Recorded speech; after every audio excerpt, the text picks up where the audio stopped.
Welcome to Talking in Stations. It's June 15th. I am Matterall here with Nick Bison. How you doing, Nick? I'm doing just fine, thank you. Good. We're also joined by Shen. Hello, everyone. Yeah, let's do that again. Say your name again, or say hello. Hello. Yeah, I got you low again. I'll turn you up. Okay, so things we're going to go over today. It's the Gallente Day. That is something that came through. It's a Gallente Federation Day, as you can see. We'll look into that a little bit. I think we're going to do more of this tomorrow with Ashtarothi. He's been doing some stuff on it, so he'll bring his experience in, and we'll review it with him. We'll also have a look at some of the patch notes that came through today. So it's a patch day.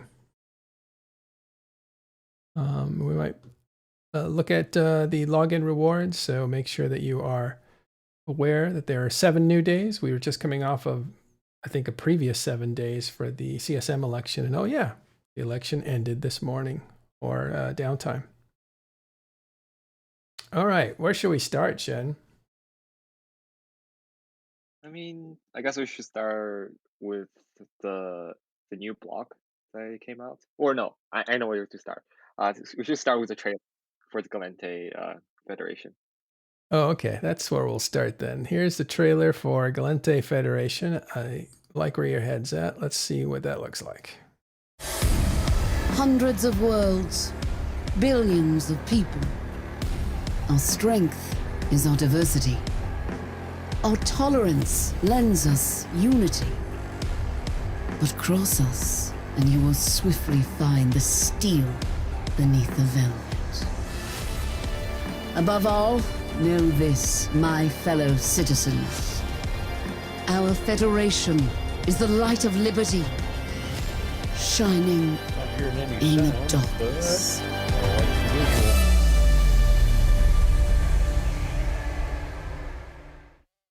Oh yeah, sound was going through there. It was just you couldn't hear it because it's not being piped through what we're talking about.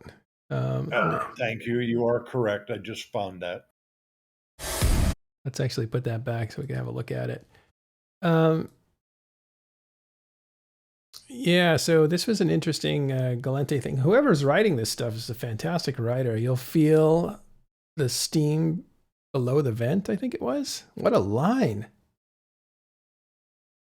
That's got all kinds of cyberpunk vibe to it, doesn't it? Yeah, I mean, I can't wait for like another like game that's related to Eve, just on the planets and actually interacting with all the NPCs and all the buildings and the ships.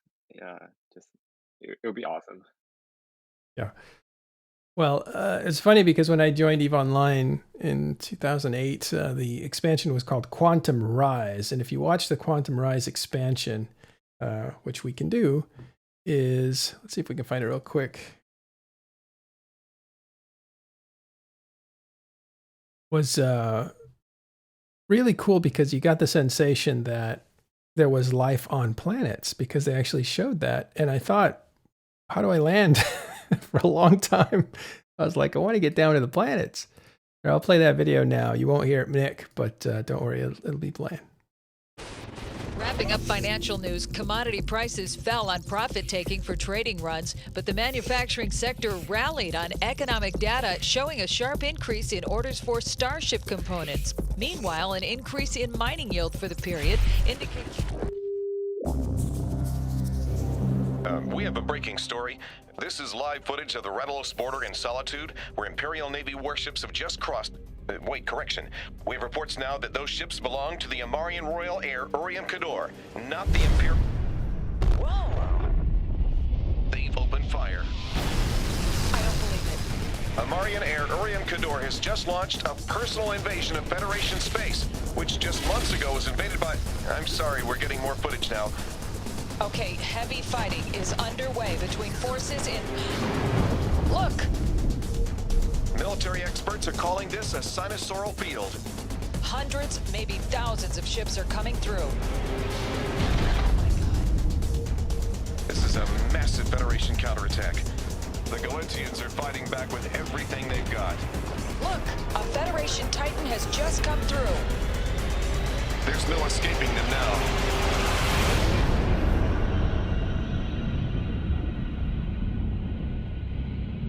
There it is, Quantum Rise.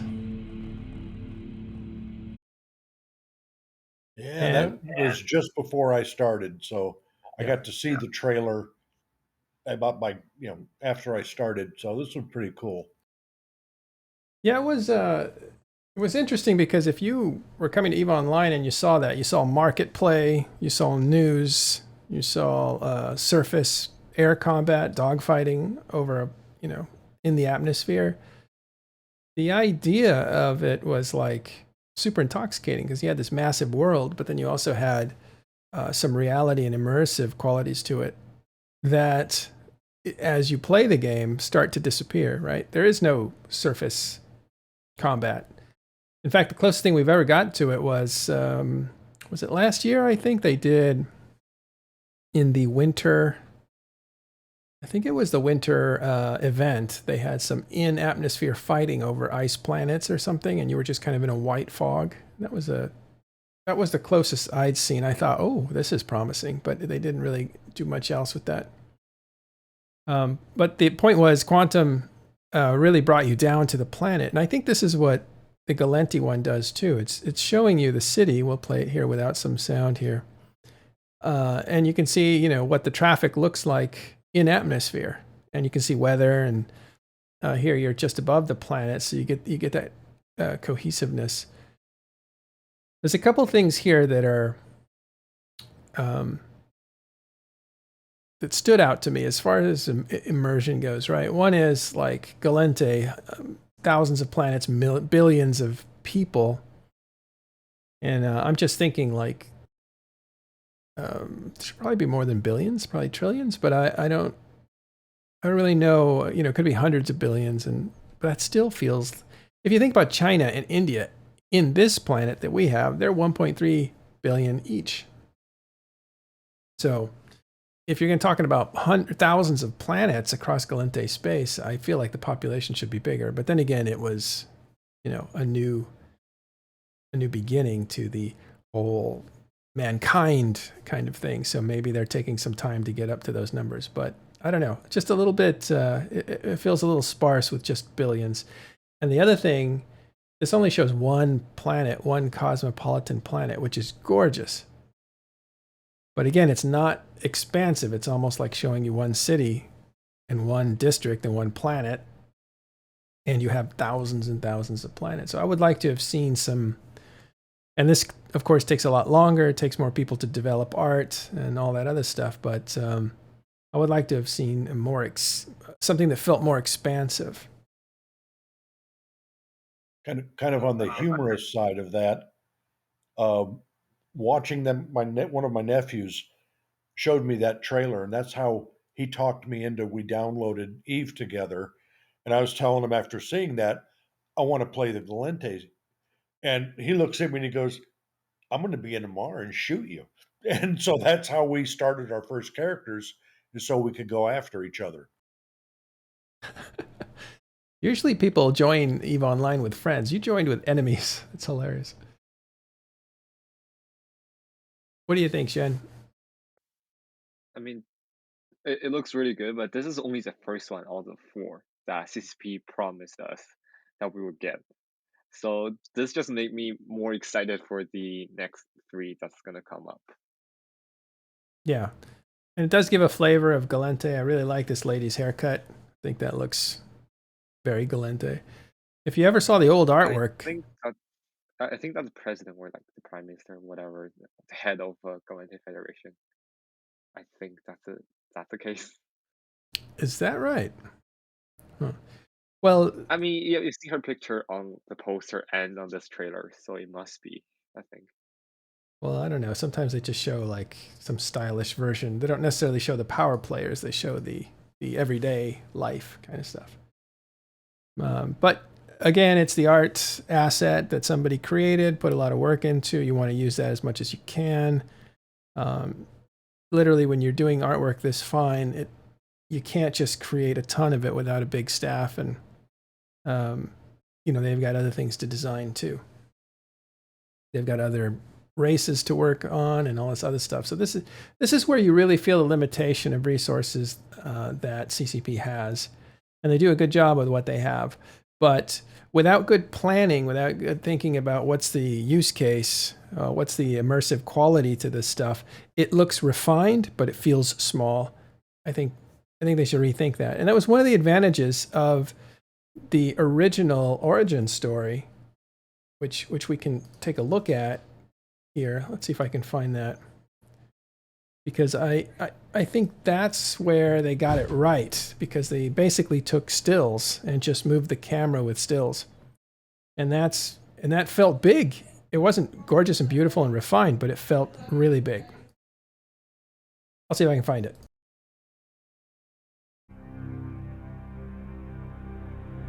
Earth. A world outgrown, scarred by war and burdened with the advance of our ancestors, compelled the first voyages across space in a desperate quest to colonize other worlds. Space. Its timeless boundaries and infinite horizons forged the creation of stargates that could bridge the immense distances between the stars. Through mastery of this technology, mankind ventured deeper into the cosmos. We're just going to give you a flavor. We won't play the full 4 minutes, but what I was saying earlier when I was muted was that this wasn't as refined, the artwork wasn't as refined, but because they're using 2D stills from concept artists and they're sweeping the cameras with pans and zooms, it feels, and with the music sitting there oppressively, it feels bigger. Through which civilization would be reborn. This is one thing that I talked to Hilmar about. I said, do you ever regret leaving a lot of that flavor behind? You know, Gallente's looked a certain way, Minotaur looked a certain way, that the facial expressions were bizarrely twisted on the characters. And so when you created a character that was a pirate, he looked like somebody who was a pirate. Instead, we have artwork that looks good, but it lost a lot of character. When I asked Hilmar that, he's like, nope, won't even consider that. We don't look back, we look forward. But I don't think, I don't know if he understood the whole, the point of that was sometimes lower tech, more expansive is more desirable if you're living in the imagination of the place instead of the reality of, you know, what the gameplay looks like and everything. You see how creepy that looks? Now we're on a snow planet and it's desolate and it's very shadowy, and the last remnants of our race struggle to adapt and survive. It looks lonely too. It looks dark, it looks cold, it looks lonely, it looks depopulated. Yet it has, like, here you can feel the occult in it. You know, shadowy figures, bright lights, silhouettes, scale. They're playing with scale with the little priest down there with a giant doorway. You look at Minmatar, and Minmatar has a lot of sharp edges. Even their ships have sharp edges. They're using big axes. They have cyber guns. Like Gallente, softer corners. Obviously different color, but you have a lot more. You have a lot more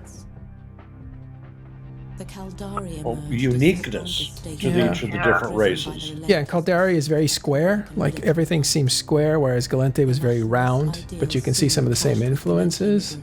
And they're all using, like, armament. So what I like about this one, and this especially, right, when they sweep across the landscape and you see an orbital bombardment, is you get the feeling that you're in a place that's big.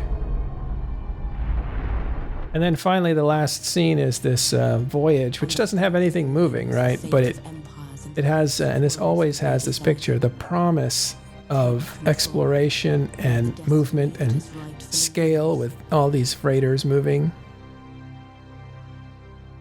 Again, they did a lot more with less.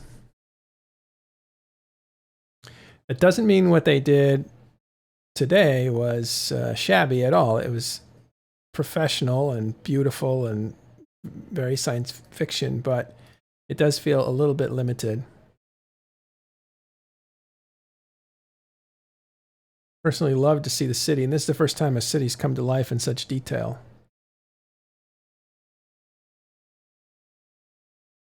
Yeah, and I think the artwork has improved over the years as well.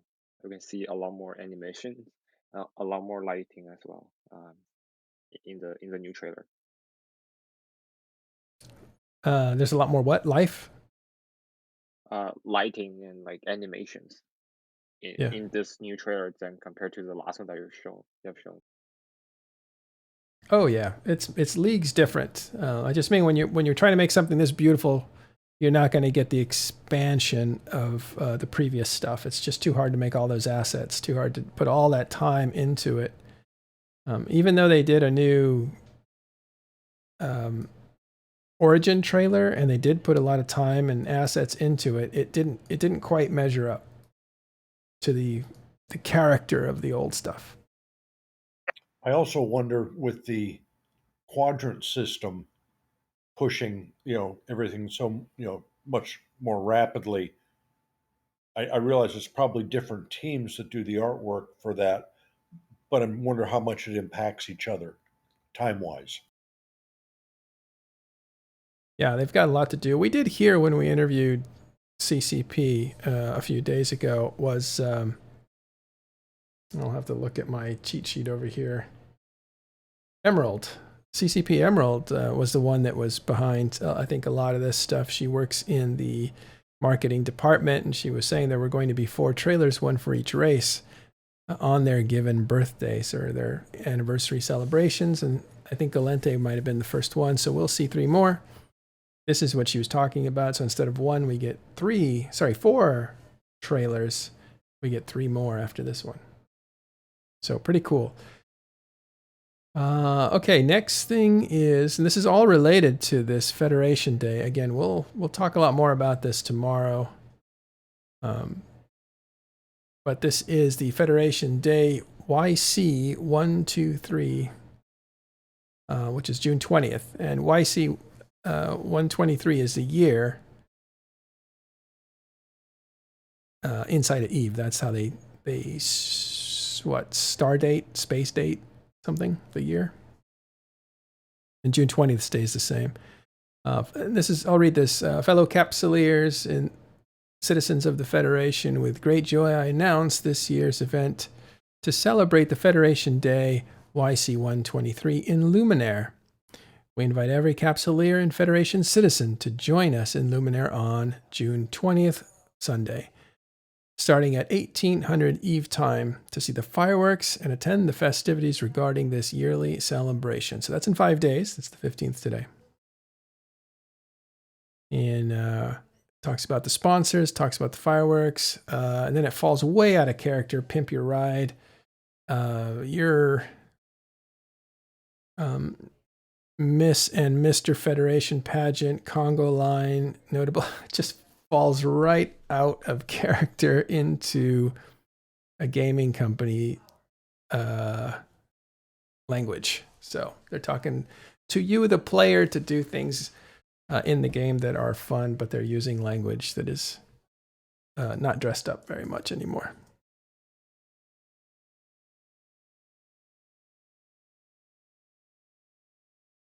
All right, well, there you go. So we'll check that out. We'll have some... Wow, look at this. This is a Gallente Federation 2007. Shall we look at that? Oh, absolutely. Let's see the improvement from 2008 into 2021.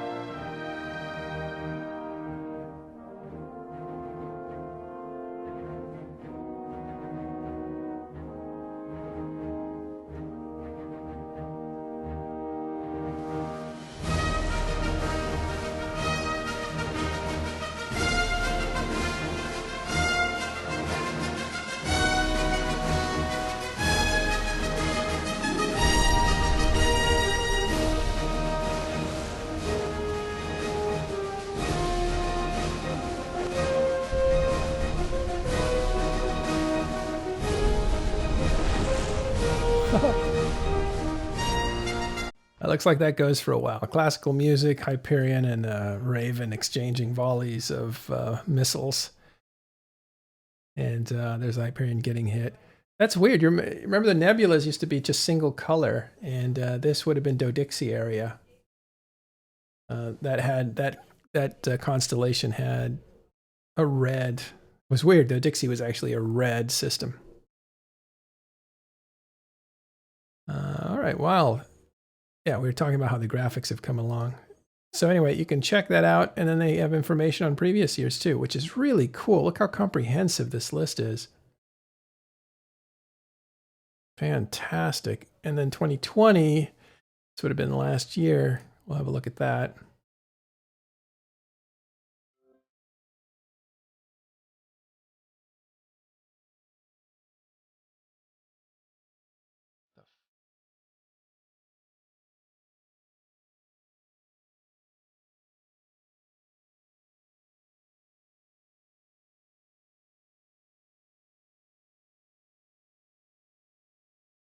Oh, this is beautiful.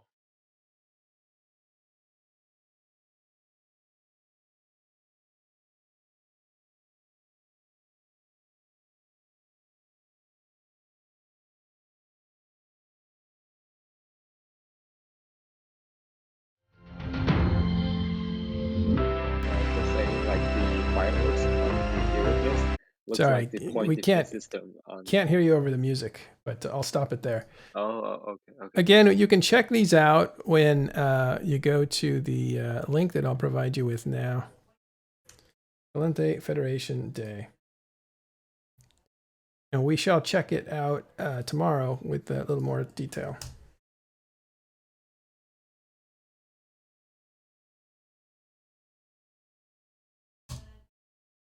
Okay. So that is that. Let's go to patch notes.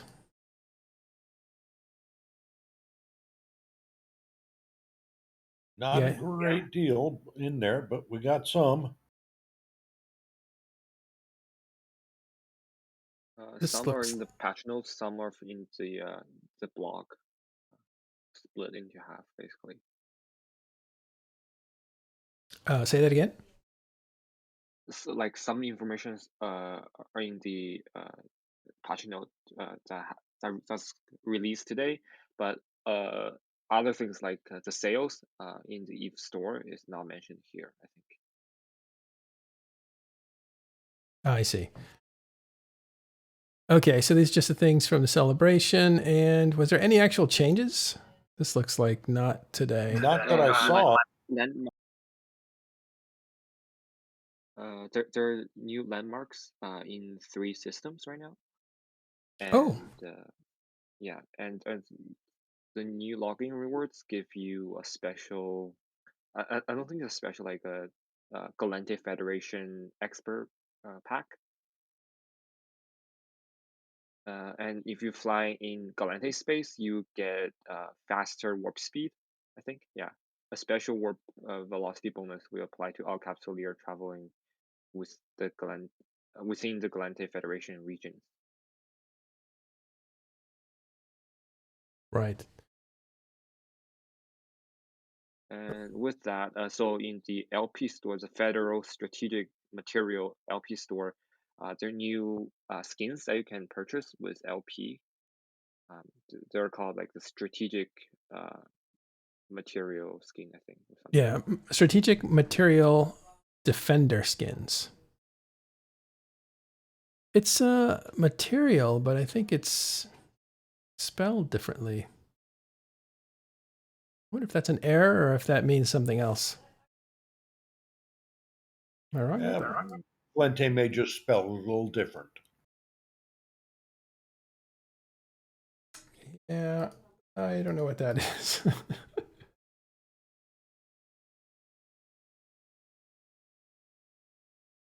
I do not know. I think it's maybe. I don't know. I don't know what that stands for. It might be a military thing. Actually, some military stuff comes up when I see that. So, not sure what that means. Maybe somebody in chat knows. Yeah, it may mean something else. So I think it is strategic material defender skins. And you get that from Malos, Algos, Myrmidon. And you can get those at the Loyalty Point store. So I think the Navy parades, which I believe are the fireworks, will be Luminaire, Valor. That's the capital of Faction War for Gallente. Dodixie, which is a trade hub. Learsotten. Learsotten's, I think, in every shore. Alente and Orville. Orville is in Placid. And then you have Octanive.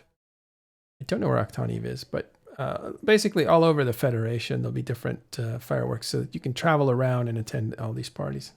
Cool. All right, cool. Somebody set me straight here. Thank you, Randy. Material or material refers to supplies, equipment, and weapons in military supply chain management. Yeah, that's great. Is Dodixie a trade hub? Yes.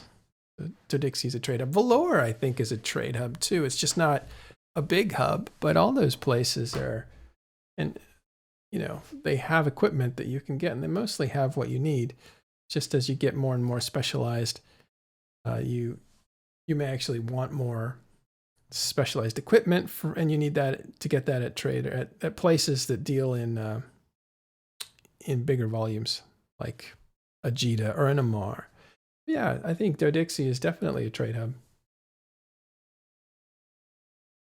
With that, we have a new proving ground coming up. Speak louder, please. A new what? A proving ground. A themed abyssal proving ground. Proving ground, okay. From June 18th and to 22nd. So this time is special where it's 2v2v2, so it's like 3 teams of 2. But each team is consists of I think heavy assault cruisers and assault frigates. So it's 1 cruiser and 1 frigate.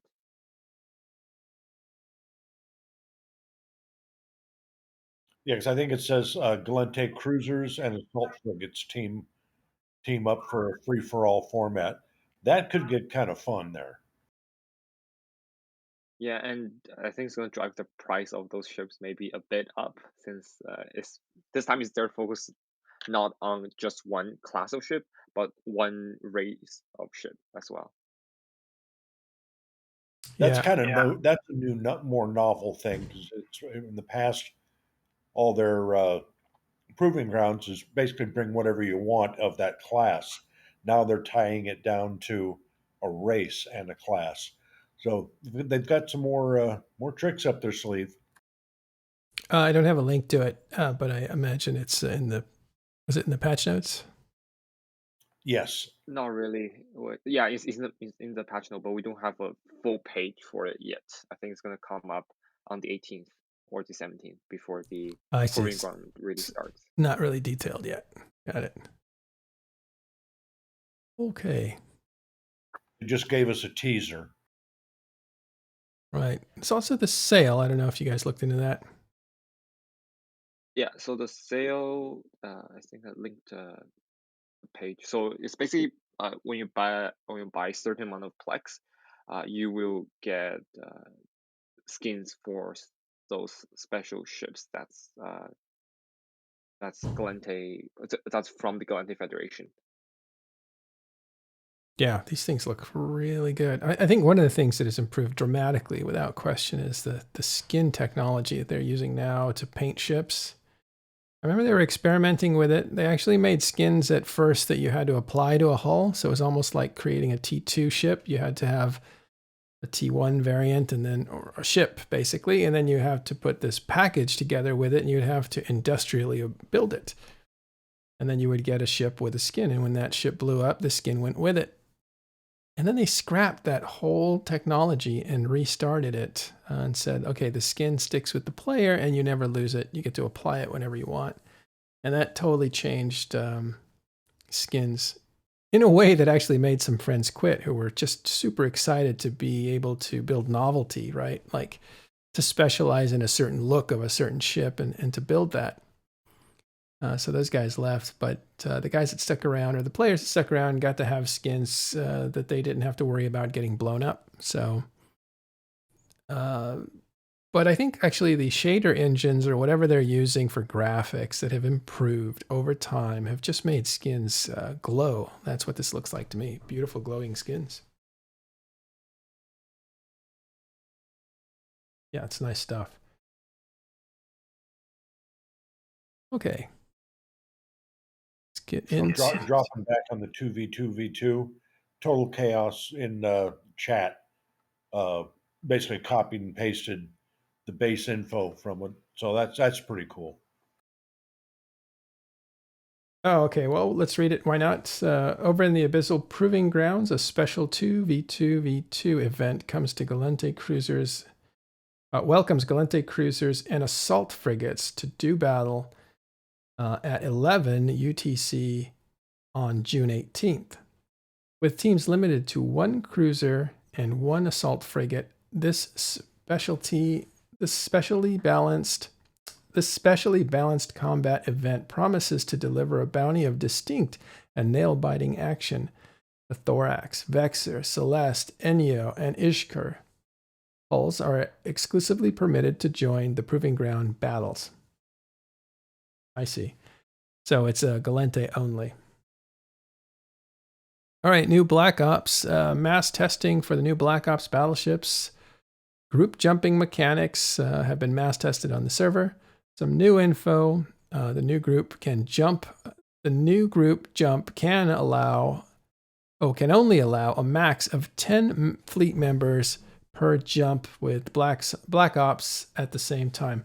And I think on Sunday, if you watch Talking in Stations Weekend, this was the starting point, 10.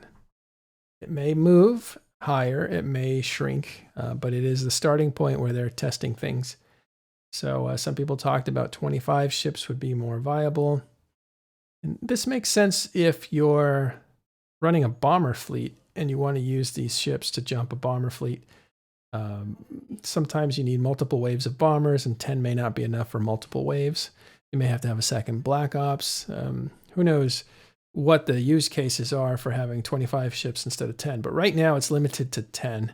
And I think those are more of Wolfpack sizes rather than any kind of fleet size. Okay, let's look at some battles. And I'll just pop this one out here.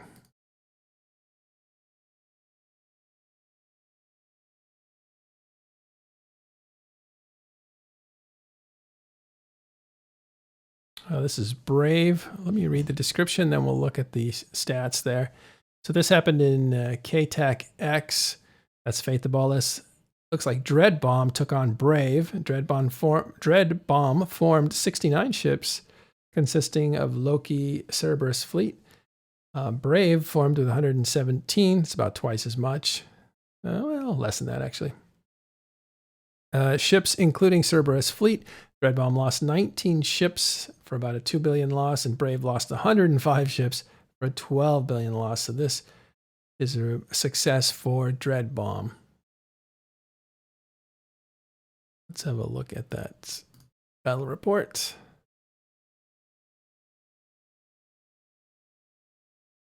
This just looks like it was, I don't see anything being fought over here.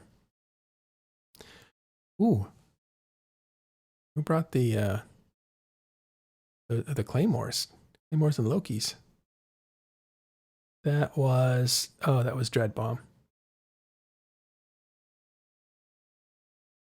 Okay. And one other battle. This is Wormholes. We'll bring that up. And in, I don't know if I can read this whole thing. As you know, Wormholes have designations. They don't have names. They basically have J. They start with J, and that's for Jovian, which is the, I guess, the race, alien race that inhibits wormhole space. So it's called Jovian space or J space to hardcore wormholers. They don't call it wormhole space. in J140600, Protean Concept fought Turbofeed or Glory. I guess they have, or Turbofeed or Glory. I see, that's one complete name. So Protean formed with 17 ships, including Balgorns, which are battleship size capacitor drainers, basically, Empiric ships, and Sacrileges. Turbofeed formed 22 ship Legion fleet. Those are T3 cruisers or Tech 3 cruisers. Protean Concept lost 9 ships valued at $5 billion, and Turbofeed lost 6 valued at $2 billion. So a little bit of a skirmish.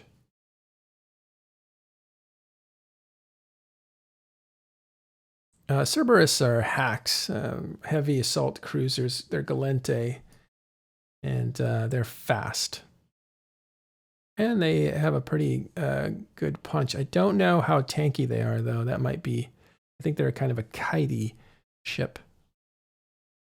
Yeah, Serb's not Gallente. That's the wrong one.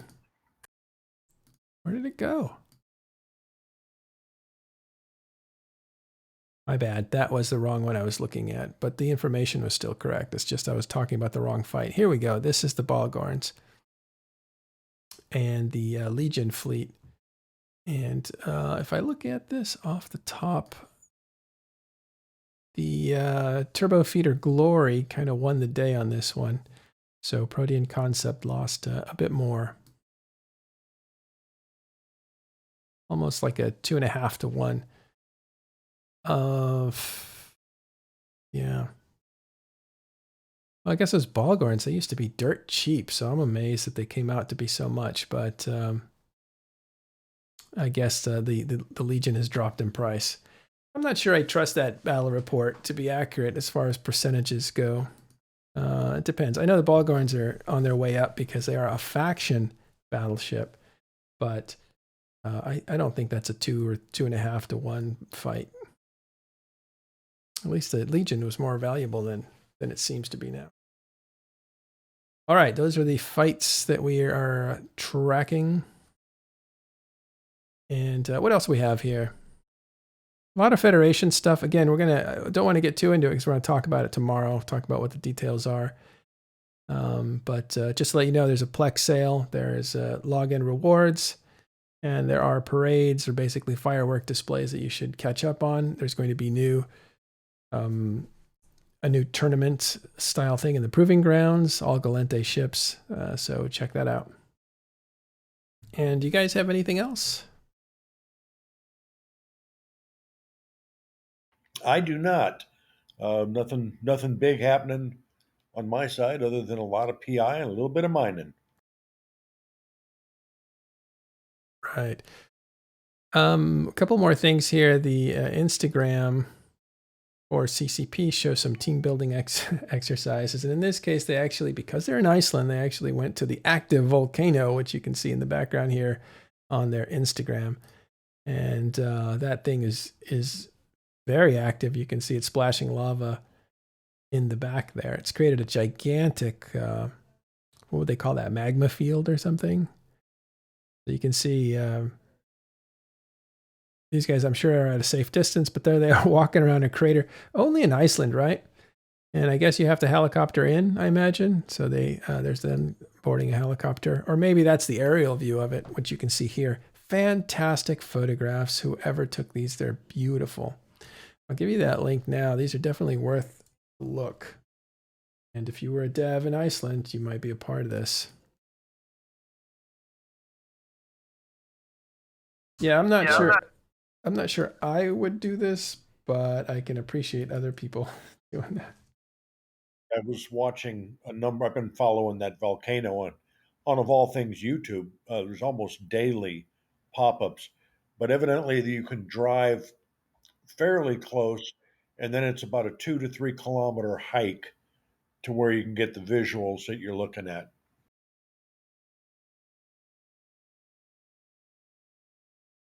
Yeah, so check out those pictures.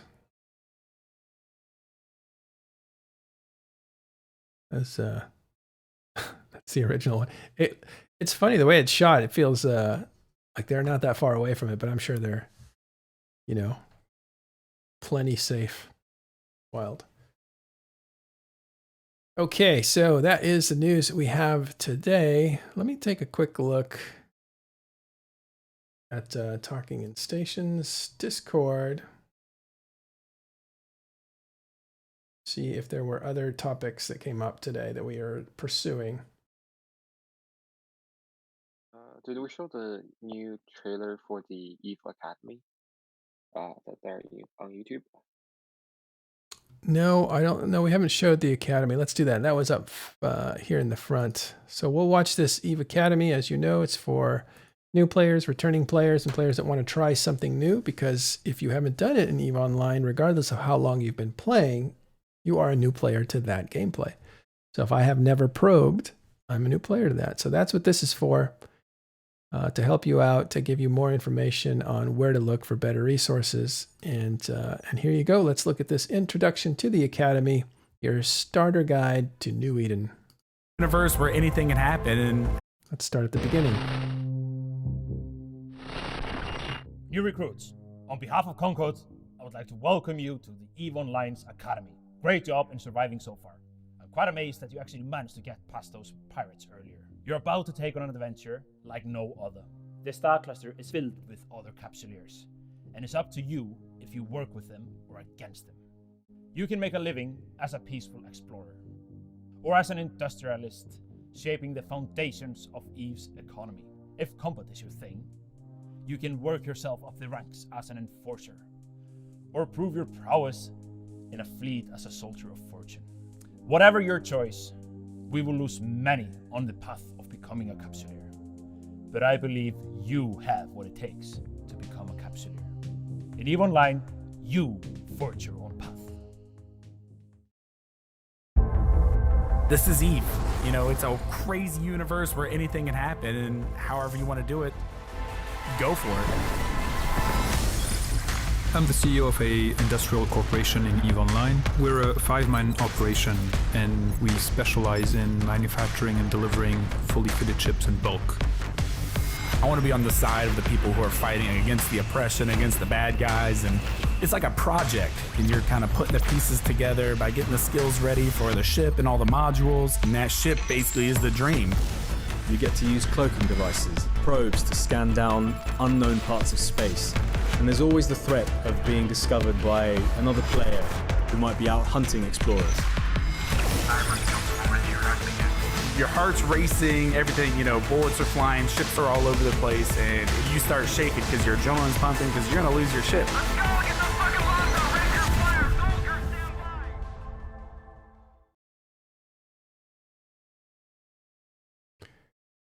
Soldiers stand by! Okay, so that was the Academy. I can't believe they had some... I mean, you hear what the guy says at the end there? Okay, first of all, there's a couple things wrong with this that I would have improved.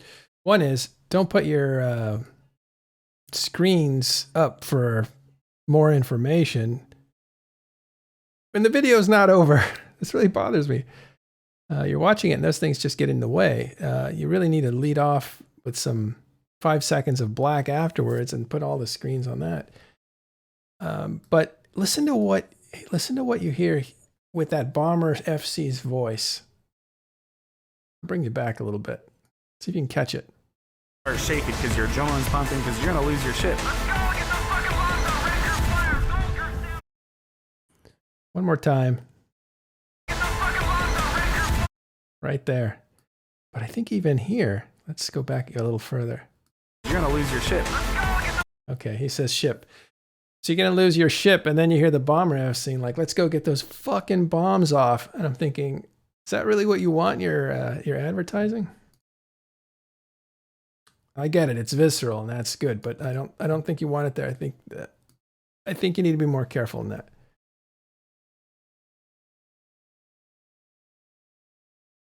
All right, so good stuff coming out of CCP. It's definitely a few little criticisms I have about some of the marketing materials, but you know, looks good.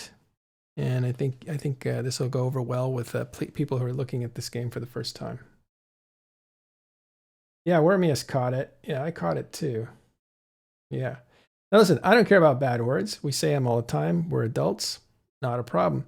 This game is a video game that kids play. And even if kids don't object to that, which they probably don't because they use words worse than we do, right?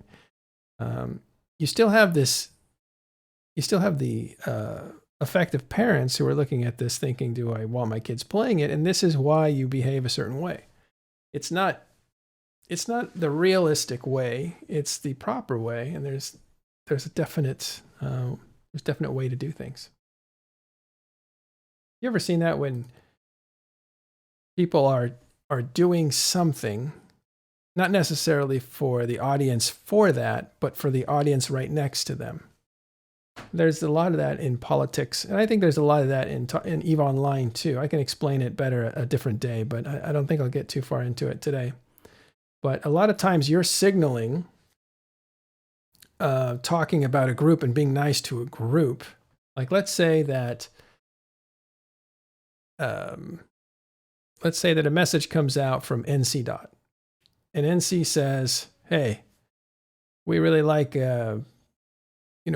low sec, we like small gang, that kind of stuff." He's not saying that for his members who are already bought into his whole presentation of nullsec. He's not even saying that for low sec guys, because low sec guys already made a decision never to play with NC Dot. They don't want to do that gameplay. So who's he saying that for? He would be saying that for the people who want to be in nullsec but want to feel friendly towards low sec, and that's the group you target. So that happens all the time in politics. It happens in EVE Online as well. Messaging is not always for the people that you're talking about or your own people. It's for the adjacent people. All right. By the way, that's going to come in later when we talk about the messaging from leaders, which we're going to do tomorrow since Gobbins, the leader of Horde, did a town hall. We'll go ahead and dissect that. We're also going to look at what was said coming out of the Imperium on their fireside, and we'll have a look at Test and see what they talked about at their town hall. Also, for those that are curious, there was a little bit of drama that happened about 2 weeks ago when I took a break. I took a break, and then there was all this drama, and I never spoke about it and didn't think it was necessary because it's not really part of what we do. But I do want to go on the record, and I want to put everything together, and I'm going to make a video and put it out there that it kind of explains what happened, what was objectionable about it, what were some of the after effects and the repercussions of everything that happened.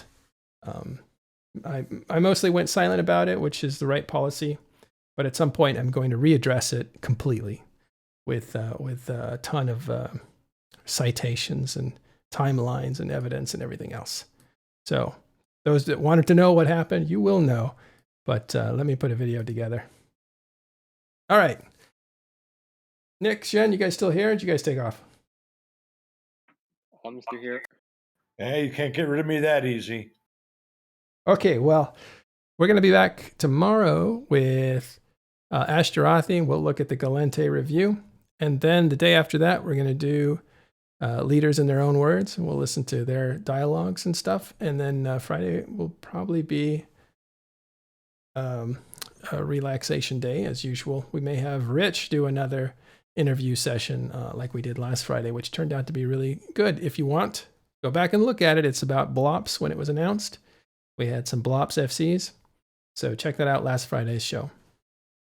But for now, that's all the time we have today. We will see you next time on Talking in Stations.